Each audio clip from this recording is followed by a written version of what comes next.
নিঃশ্বাস থাকবে, আসরে দাঁড়িয়ে গর্জন করে চিৎকার করে আমার সমাজের মানুষকে তাদের ঘুম ভাঙিয়ে, যারা গোলামি খাটতে খাটতে ঘাড়ে বল নেই, হাতে বল নেই, কোমরে বল নেই, পায়ে বল নেই, অচেতন হয়ে পড়েছে, তাদেরকে আমি চেতন ফিরিয়ে এনে দেব। আর যারা আজকের আমার অপমান করছে, একদিন তারাই হবে আমার ক্ষমতা, তারাই হবে আমার বল।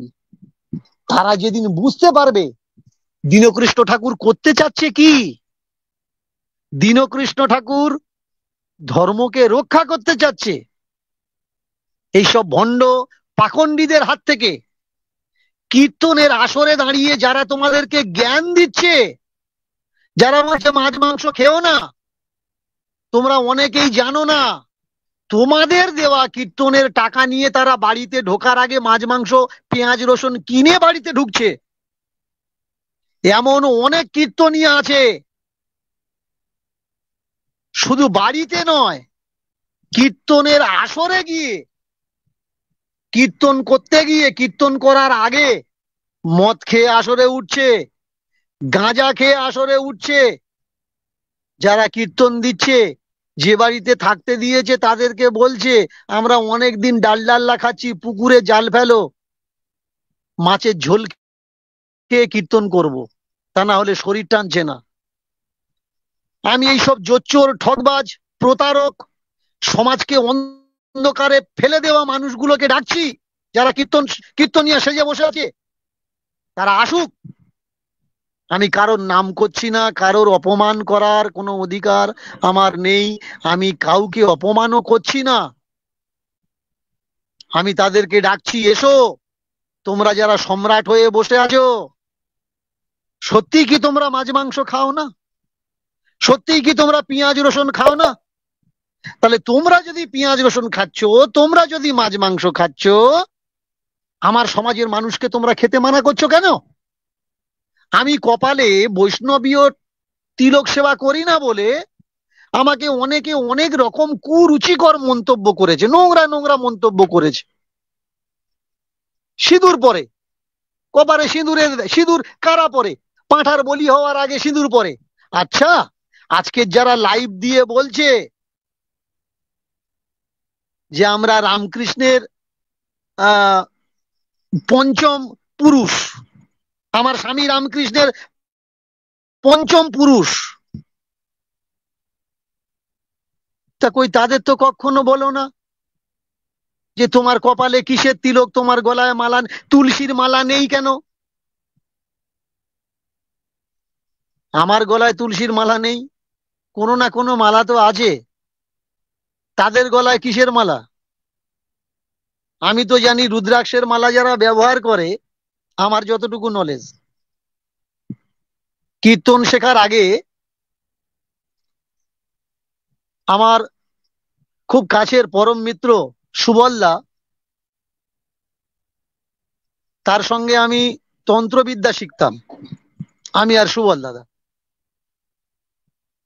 যোগ সাধনা শিখতাম, শ্মশানে যেতাম, কাপালিকদের সঙ্গে মিশতাম। আমি যতটুকু জানি রুদ্রাক্ষের মালা বিছানায় শুতে গেলে স্ত্রী আচারে খুলে রাখতে হয়, ঘুমাতে যাওয়ার সময় খুলে রাখতে হয়। কিন্তু আমি এটা কখনো পাইনি যে তুলসীর মালা একবার যে পরিধান করে কণ্ঠ থেকে কোনটি খুলে রাখতে হয়। রামকৃষ্ণের পঞ্চম পুরুষ বলে যারা দাবি করছে আমার স্বামী রামকৃষ্ণের পঞ্চম পুরুষ, এরা জানে পুরুষ কাকে বলে, পুরুষার্থ কাকে বলে? বিবেকানন্দের বিয়ে হয়নি, তা বিবেকানন্দের ফ্যামিলির কেউ তো এসে বলতে পারে যে আমি বিবেকানন্দের পঞ্চম পুরুষ? তার মানে সে সত্যি কথা বলছে, মিথ্যে কথা বলছে, সমাজকে অন্ধকারে রাখার চেষ্টা করছে।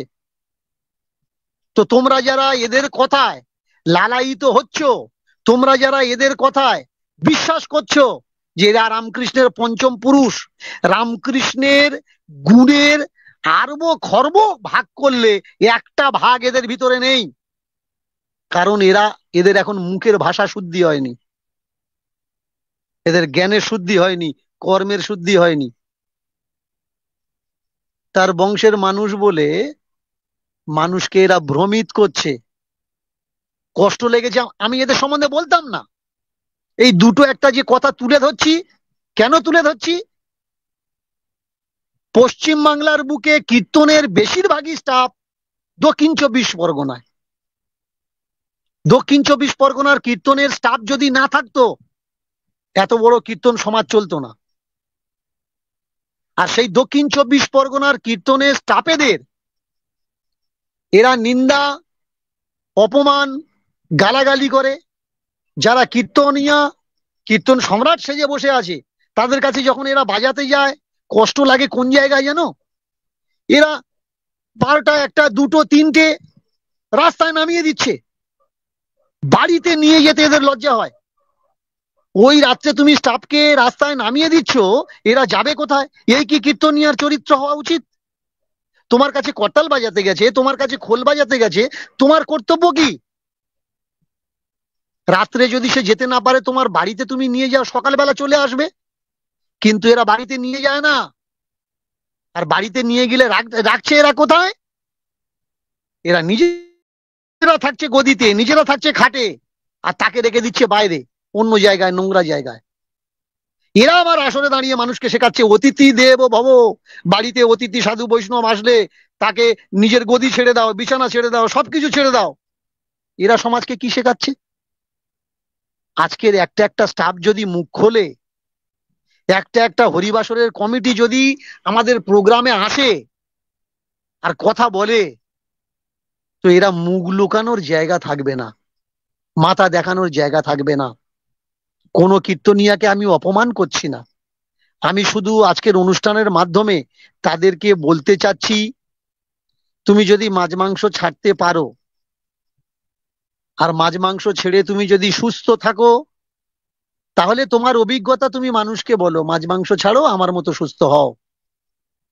তুমি খাচ্ছ, আর একজনকে খেতে দেবে না। তুমি মানুষকে দুর্ব্যবহার দিচ্ছ, আর মানুষকে আসরে দাঁড়িয়ে বলছো মানুষকে ভালো ব্যবহার দাও, মানুষকে মানুষ বলে জ্ঞান করো। আগে তুমি ভালো ব্যবহার দিতে শেখো, আগে তোমার চরিত্র ঠিক করো, সংশোধন করো। আপনি আচরি ধর্ম জীবেরে শেখায়। মহাপ্রভু থেকে ভগবান শ্রীকৃষ্ণ পর্যন্ত তারা আগে আচরণ করেছে, তারপরে জীবকে শিখিয়েছে। আর তোমরা কারা? আসরে দাঁড়িয়ে কথা বলছে একরকম, ওখানে তো ঝিকঝাক ধুতি পাঞ্জাবি পরে কীর্তন করলে, আর বাড়িতে এসে লুঙ্গি পরে ঘুরছো। এই কি কীর্তনিয়ার স্বভাব চরিত্র হওয়ার দরকার?